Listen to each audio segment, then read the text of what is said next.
Bom, então, primeiramente, obrigada pelo convite da Faculdade Forte, tá? A todos que estão aí, eu sei que todo mundo é muito ocupado, e a todos que me deram suporte até agora, muito obrigada.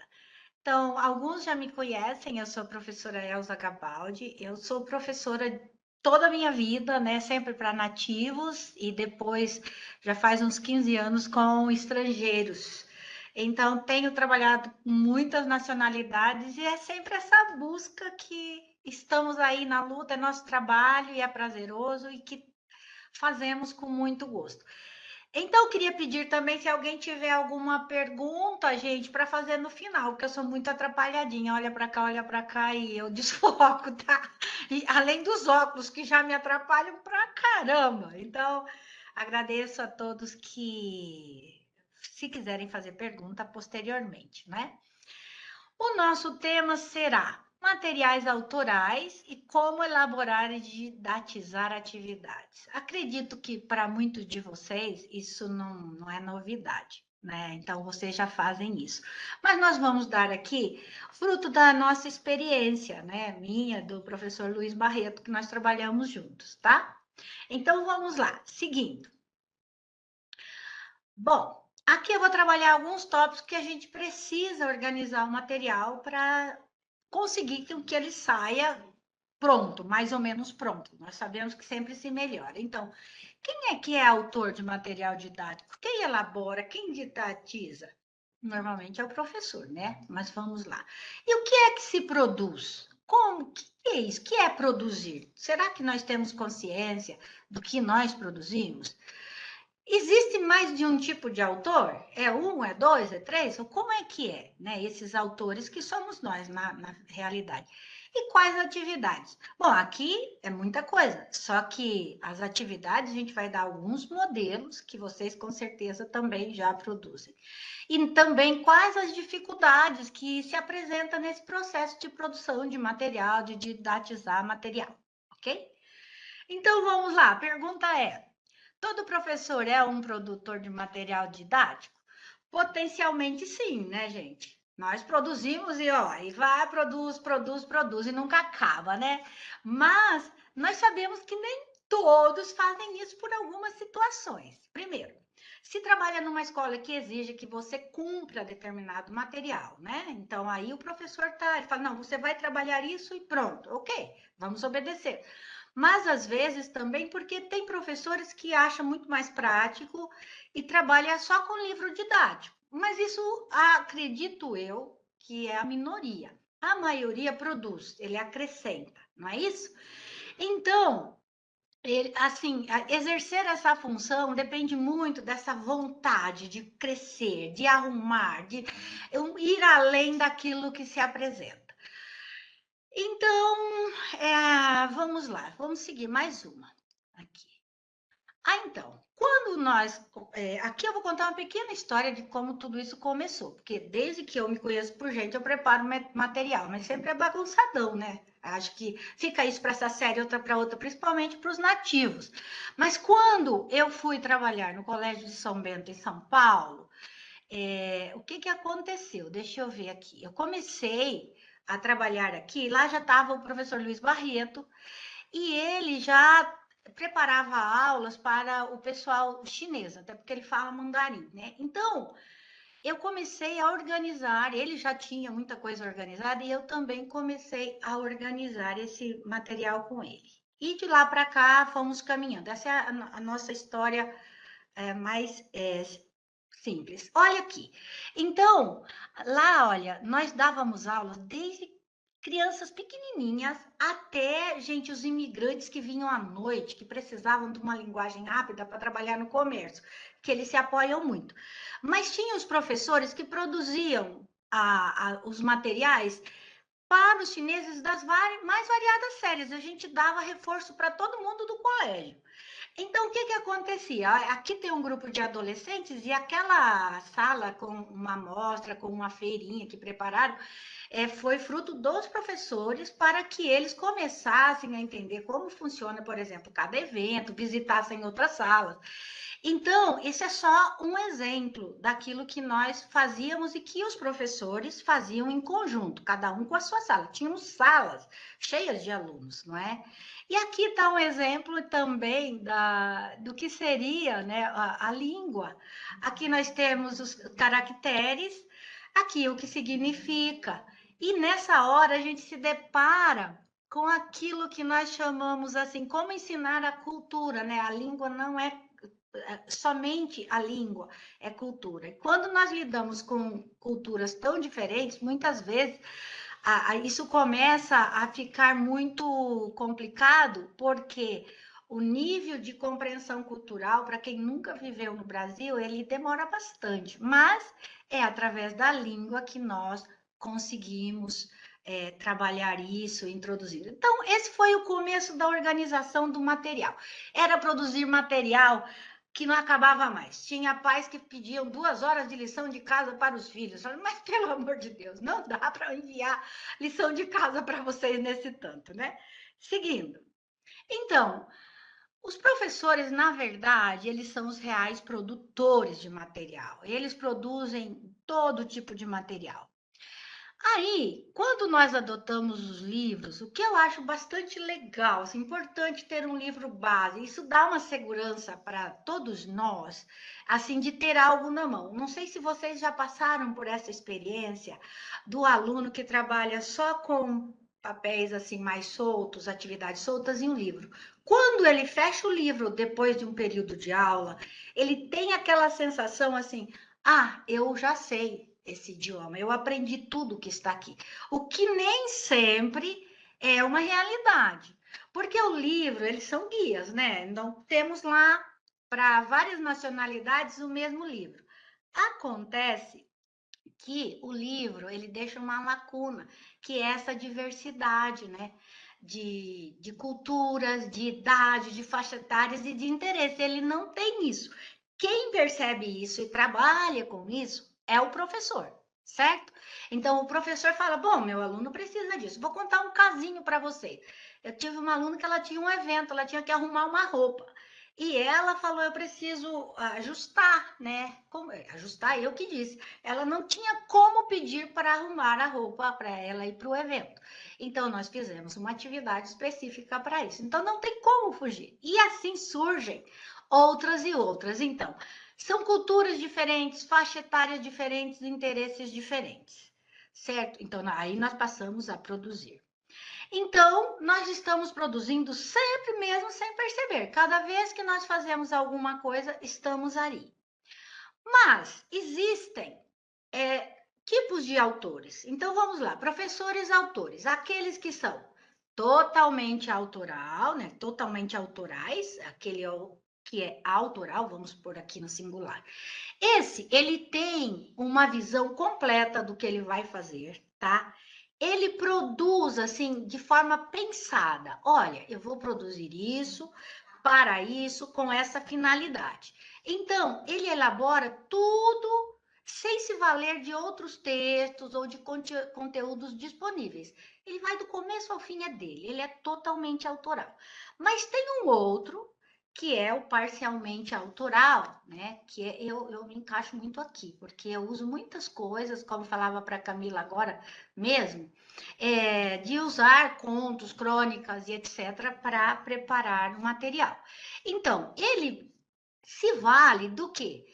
De coisas possíveis. Ele pode usar músicas, crônicas, propagandas, o que for, e elaborar algo a partir daí, didatizar, ou seja, ele vai resgatar daquilo que já tem um autor, né? Já tem alguém que produziu e vai acrescentar aquilo que ele acha conveniente, acha bom para o seu público, para aqueles alunos que ele dá aula. Então, ele pode pegar uma reportagem. A música, acho que é o ponto mais trabalhado até, assim, por muitos professores. Hora de preencher, hora de pôr palavras parecidas e resgatar uma expressão ali, um tópico gramatical, certo? Bem, então vamos pensar na produção. A produção se dá da seguinte forma: a pergunta é sempre, né? O que ensinar? E depois, como atingir aquele objetivo e para quem ensinar. Então, na verdade, para quem ensinar e como atingir o objetivo e o que não podem estar separados, tá bom? E aí, nós vamos aqui pegar uma atividade totalmente autoral. Então, quem ensinar, então, no caso, usar duas ações concomitantes. Então, vejam aqui, ó. É lógico que nós não podemos esquecer que aqui nós temos que ensinar para um aluno que já tem, nós sabemos o nível dele, que é o B1, por exemplo. Então, partiu da onde, né? De uma necessidade, né, que ele tem de construir uma frase. Então, eu estava fazendo determinada coisa quando? Então, vamos ver. Isso vai caminhando assim.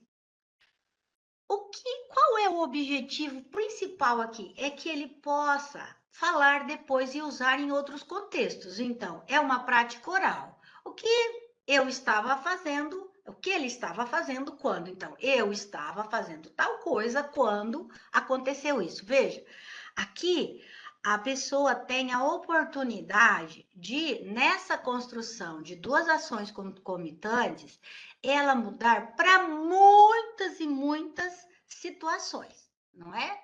Então vamos lá. Qual seria o foco, então, dessas duas ações concomitantes? Tem que ter o nível B1, B2. Todo mundo sabe que é meio difícil, assim, separar exatamente o nível que a pessoa está, né? Que o estudante está. Então, mas o que é que nós queremos fazer? Praticar a estrutura. Eu estava quando? Porque aí vai dar a primeira ação, a segunda ação, certo?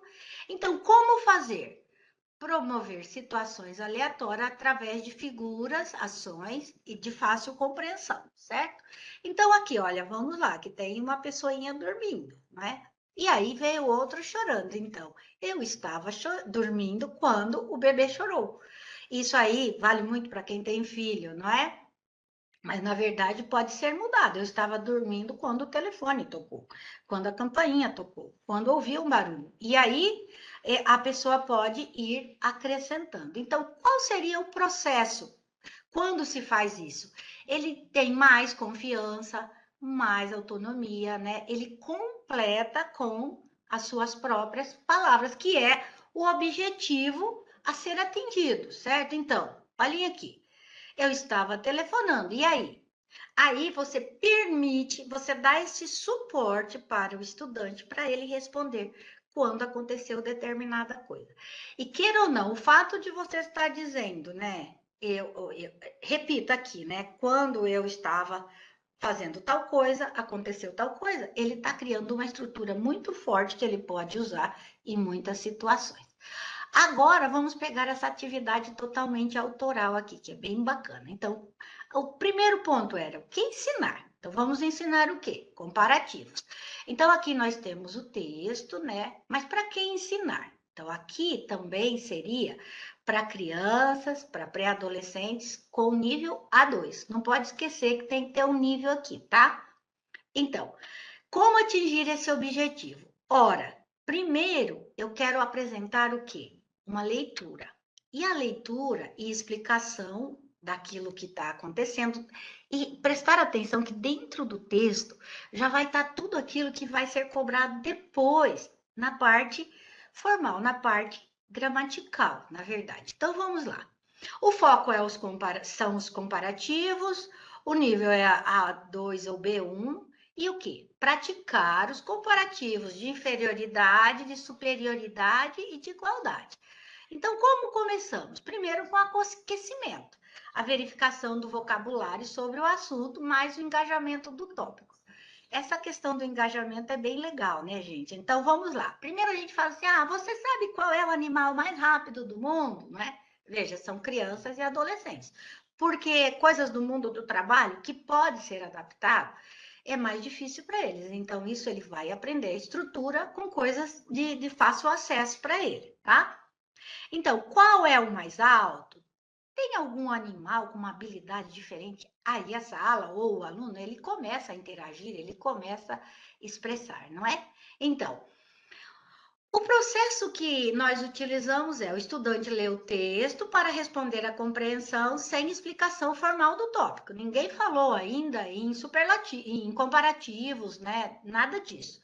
Então, o que que acontece? Ele lê o texto e ele vai lá e resgata, ó, compreendendo o texto. Leia o artigo ao lado e escreva o nome dos animais para os quais as afirmações abaixo estão corretas.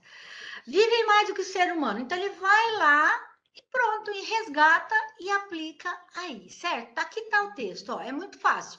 Então, ele resgata do texto, ele não precisa ter um acompanhamento, ele consegue fazer isso automaticamente.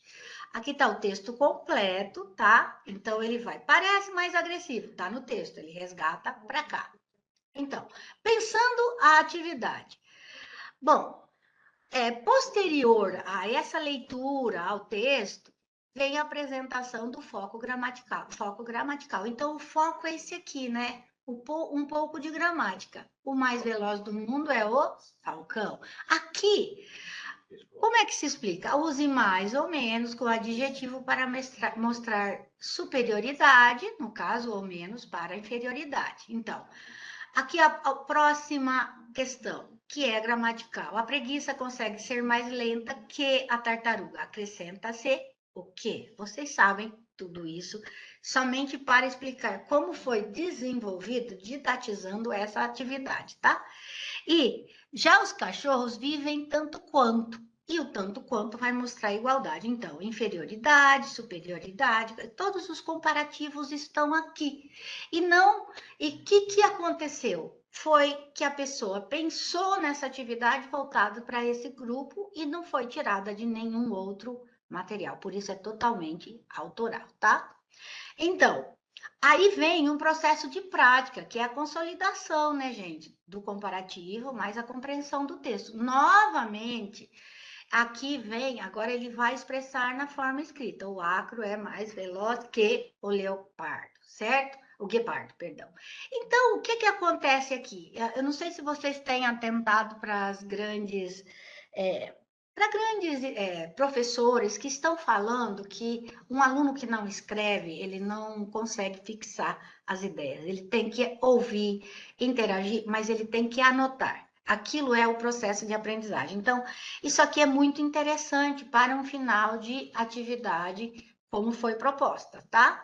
Agora, o que é que isso promove? Uma autonomia para o comprovante, né? Comprovação do que o estudante aprendeu, certo? Então, aqui, ó, faça outras comparações entre animais que se lembre. Ou seja, ele vai usar o recurso do conhecimento dele, usando a língua portuguesa, para escrever aquilo que ele aprendeu usando aquela estrutura. Acho que isso fica bem claro para todo mundo que produz, isso não é difícil, só estamos mostrando nossa experiência. Agora, como o objetivo foi atingido, aí vem uma verificação. Consegue usar de forma livre? Sim, então aí também tem um exemplo, olha. Se pudesse escolher qual habilidade dos animais que você gostaria de ter, siga o modelo abaixo. Então aí dá o modelo para a pessoa. Se eu pudesse escolher, enxergaria tanto quanto os gatos se enxergam durante a noite. Mas aí vai surgir um leque de opções e explicações das mais variadas possíveis, e aí isso mostra que a pessoa ela desenvolveu de lá do começo até aqui uma comparação, e ela pode fazer mais ou menos, e pode ser de igualdade e superioridade, o que ela quiser, certo?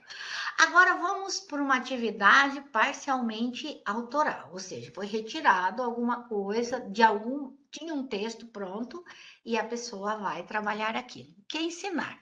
Então, aqui não é bem o que ensinar, né, gente? A audição a gente não ensina, a gente pratica, nós praticamos. Olha, vamos praticar a audição. Por quê? A pessoa precisa ela desenvolver algo e se familiarizar com aqueles sons. Não tem como ensinar, agora você ouve assim ou assado, não é? Então, vamos seguir. Então, para quem? Também tem um nível aqui, que é estudantes B2. Mas como atingir esse objetivo? Como a Camila já falou lá no começo, essa atividade foi tirada do domínio público. Tem muita coisa para os professores e basta ele recorrer lá, não é? E separar o que ele gosta e ver o que ele quer, tá bom? Então, vamos lá. Pensando a atividade. Foco. Então, o foco é a audição, o nível é B2 e C1. Então, o quê? Praticar diferentes tipos de audição com um tópico diferente. Como fazer? Escolher partes do programa e focar nelas. Fazer um recorte. Então, o vídeo, o áudio e o vídeo, que seja, ele tem um tamanho X, ele não pode tomar a aula toda, pelo menos naquele momento, para ter um bom aproveitamento. Mas o recorte daquilo que foi intencional precisa estar lá bem esclarecido. Então, como fazer? Escolher partes e focar nelas, fazer um recorte. Então, como começamos? Nós começamos selecionando o vocabulário, o conhecimento prévio do aluno, porque ele tem que ter uma base, e a introdução do tópico do vocabulário novo. Aqui está, então.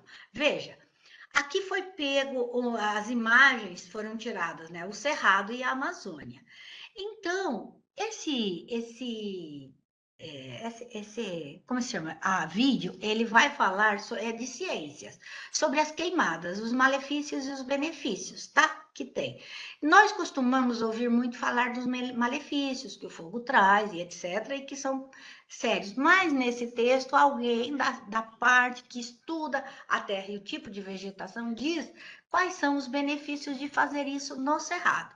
Então, veja, aqui tem a imagem do Cerrado e da Amazônia. Você pode fazer N perguntas aqui para a pessoa, quais as diferenças, o que ele acha, né? Primeiro, e ouvir depois a questão. Então, veja, ó, em qual desses dois ambientes uma queimada tem um maior efeito? Se ele ouviu o áudio, ele provavelmente já vai aprender aqui, né? Ele tem o pior efeito. E aí vocês já sabem, é na Amazônia, né? A queimada pode ter algum efeito positivo em um desses ambientes? Se ele entendeu, sim, aqui no Cerrado tem, né? E é comprovado. Então, qual é o processo? O estudante ouve o áudio focando-se na tarefa dada. Depois, a parte do áudio selecionada com vocabulário novo, e ele fica com o foco nas partes específicas faladas pelo entrevistado, certo? Então, para registrar isso, o que nós fizemos? Né? Foi tirado desse programa aqui, Tome Ciência, lá do domínio público, que tem de tudo. Então, o professor Leopoldo Magno Coutinho distingue a diferença nas queimadas em 3 ambientes. Na parte 1, com a entrevista escrevas abaixo. Então, aí vai do professor, né? Quantas vezes precisa ouvir e tudo, mas ele tem que anotar essas coisas. E ele vai se familiarizando, certo? Então, pensando a atividade. Processo, outro tipo de audição. Então, vamos lá. O estudante interpreta e explica a sua maneira. Tem outro tipo de audição. Olha, então o professor Leopoldo fala sobre os benefícios da queimada no cerrado, a remineralização do solo. Ouça e define esse termo. Neste caso, percebam que essa atividade dá para um nível já bem avançado, tá? Por quê? Porque essa palavra já tem o prefixo, né? Quem aprendeu reler, refazer, aqui tem já com o substantivo. Então, quando ele consegue construir esse conceito, ele já conseguiu bastante coisa, não é, gente? É bastante para uma pessoa que estuda uma língua estrangeira. Então, o processo tem vários tipos de audição. Agora, tem também esse aqui. O estudante ouve e descreve exatamente as palavras do falante. Ele ouve, lê e vai lá e completa, certo? Isso aí acho que todo mundo faz também. É uma coisa simples, mas é um outro tipo de audição. Né? A gente está trazendo aqui uma experiência de que funciona como audição. Então, além disso, existem outros benefícios que percorrem ele ouvindo, ele preenche. E aí vai do professor dizer quantas vezes ele tem que ouvir ou não, tá? O objetivo, será que ele foi atingido? Então, o que tem que fazer? Uma produção oral com perguntas pertinentes. Espera-se que o estudante consiga usar algumas palavras além das aprendidas. Então, vamos lá, das recém-aprendidas. Você sabia que a queimada pode ser benéfica? Aqui entra uma coisa interessante. Provavelmente muitos vão dizer que não, né? Porque tudo que ele ouve é o que o fogo destrói tudo. Mas quando controlado, ele pode ser aplicado com conhecimento científico em determinada região do Brasil, ou talvez em outra, ele pode comparar depois.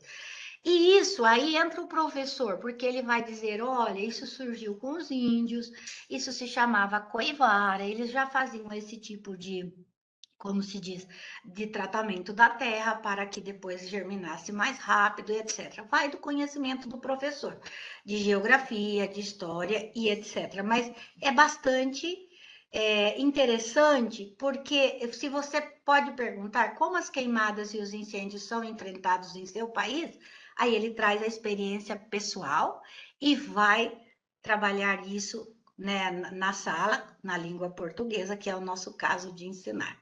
Tá? Agora, nós também produzimos jogos. Então, o que é um jogo didático? Essa definição é bem interessante, olha. Atividade lúdica projetada para ensinar e reforçar conceitos, habilidades ou conhecimentos. Nele, a jogabilidade é usada a favor do aprendizado, certo? Então, de novo, as perguntas sempre estão as mesmas. Ó. O que ensinar, para que ensinar, como atingir o objetivo e acrescenta-se uma, como jogar. Como jogar, gente? Por exemplo, aqui o vocabulário é comida, né? Então, aqui tá. Isso aqui pode ser um tabuleiro, pode ser virtual. Você pode usar dado, você pode usar cartas, não tem problema. A questão aqui entra o professor, ele pode dizer assim, ó, se vocês são estudantes do B1, vocês terão não sei quantos, um meio minuto, 15 segundos para responder cada pergunta. E aí, o próprio jogo vai desde o começo, né, jogando e vai circulando até o final. Eu tenho certeza, né, que quando chega, por exemplo, cite 2 temperos aqui, é a parte mais difícil, né? Ninguém vai usar assim, por exemplo, orégano, né? Pode até ser parecido com outra língua. Manjericão, mas esse é mais difícil. Só para quem é mais ligado na culinária é que rapidamente consegue pegar isso aí. Mas é muito interessante, porque é coisa que ela ocupa no dia a dia e não é difícil de aplicar. Então, só reforçando, como produzir isso? Vocês têm várias maneiras de fazer essa atividade. Com certeza, muitos que estão aqui já sabem, né, fazer. Então, como jogar é sempre isso. Pode ser os dados, pode ser cartas, pode ser quem chega antes ganha, certo? E o professor pode estipular também essa situação, assim, de como vai ser esse jogo. Tem aluno, por exemplo, se eu lido com um aluno que eu sei que ele ainda não tem facilidade para se expressar, eu posso deixar o tempo livre. Ele está aprendendo também. E aí, é aquela velha história, não tem nem um manualzinho, mas tem ali o seu aluno e o seu foco é ele, para que ele melhore, não é isso? Então, produzindo jogos, vocabulário, veja só, de aparência, olha aqui, esse jogo aqui é bem legal. Por quê? Ó, para quem ensinar, a partir do A2 também. Como atingir o objetivo didático? Então, usar o mesmo vocabulário com diversas pessoas. Então, veja aqui. A pergunta só pode ser sim ou não, tá?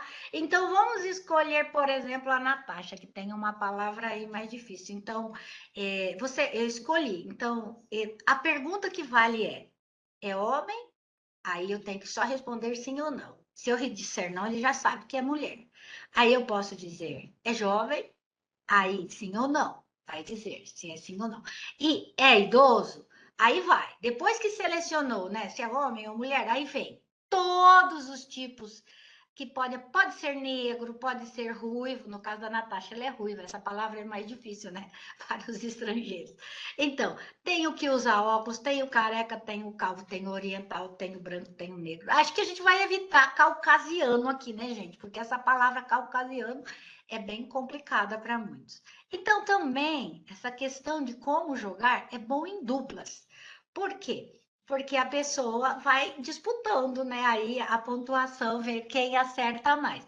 Os adolescentes e as crianças gostam bastante, mas aí elas têm que ter aquele nível que foi dito, que é o A2, tá bom?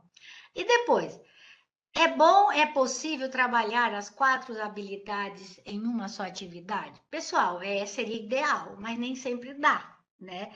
Então, também cabe aí na seleção do professor qual ele vai priorizar. Eu gostaria de trabalhar toda sempre com os alunos, mas nem sempre em uma hora de aula a gente consegue apresentar isso e fazer com que ele desenvolva isso. Então, o enfoque dessa atividade também fica a critério de cada pessoa, tá bom? Agora, nós nos deparamos sempre com alguns alunos que não gostam de falar. Ele entende tudo, já escreve, mas ele não quer falar. Por algumas razões. Ele pode ser tímido, ele tem vergonha, porque, primeiro, né, falar em outro idioma requer, assim, se mostrar mesmo, arriscar também, né? Então, se apresentar, assim, oralmente uma nova língua, não é tão simples quanto parece. Então, também ter essa adaptação cultural de como as pessoas se comunicam é outro problema. Mas é preciso aqui ter um cuidado de não deixar o aluno naquele ponto também, porque ele precisa se envolver, ele precisa falar. Então, claro que assim, não vai tirar 10 ou 0, não se trata disso, mas ele tem que apresentar uma evolução. Né? E nas 4, mas dependendo da necessidade também, qual eu vou focar? Então, aí, para isso, sempre tem que ter em vista um passo à frente. Um passo à frente é preparar para que ele cresça. Eu dou aula para um consulado e, na verdade, para pedir a cidadania daquele consulado, eles exigem o B1. E eu falo para os meus alunos assim, ó, precisa ter B2, hein, né, para entrar lá naquela cidadania, tá? Então, por quê? Ou falando em B2, ele já está mais seguro no B1. Então, não adianta nós ficarmos focando só naquela meta, né, pequena. Nós temos que exigir um pouco mais. E esse exigir um pouco mais é projetando novo vocabulário, novas formas, e criando e didatizando e produzindo. Não tem outro caminho, eu não conheço. Se vocês conhecerem, me falem. Então, produzir é uma constância. Nossa vida é produzir, porque cada aluno apresenta uma necessidade, ou cada sala, e nós tentamos o nosso melhor naquele contexto para oferecer a melhor aprendizagem. Aqui no Atualizar-se, gente, é muito importante, por exemplo, o professor ter recursos linguísticos para dar um pouquinho da história, em fatos, da parte geográfica, como a Camila falou lá no início, parte assim que sai somente de uma região que ela se expande nesse país quase continental que nós vivemos, porque, quer ou não, nós cada vez mais tem esse movimento de pessoas pelo mundo acontece e a facilidade pela internet de aprender outro idioma tem gente que adora, aprende muitos. Então nós também temos que ter uma base bem consolidada, né, de uma visão bem geral e bem imposta para que o aluno, para que o estudante receba informação que ele não vá se contrapor ali na frente. Mas isso tudo gera também para o professor, quando ele tem essa constância e atualização, uma economia de tempo, porque ele pode melhorar atividades que ele já fez, não é isso? Então, eu tenho um amigo, professor de espanhol, que ele falou assim, Elza, sabe, eu tenho tantas coisas, e eu olho aquelas primeiras, eu não me conformo como eu fiz aquilo, ou seja, como ele aprendeu, não é? Como nós aprendemos produzindo, fazendo.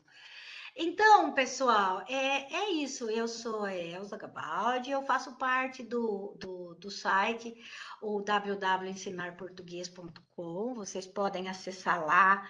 Quem quiser atividades gratuitas tem. Quem quiser comprar tem desconto. Quem participou aqui desse congresso promovido pela Faculdade Forte. Eu agradeço de coração todos vocês, tá? Por me ouvirem. E eu sei que para muitos isso é óbvio, mas é a nossa experiência, e tem muito mais, mas eu acho que isso ajuda também, pode ajudar alguém que ainda está começando ou não tem essa experiência. Tá bom? Muito obrigada.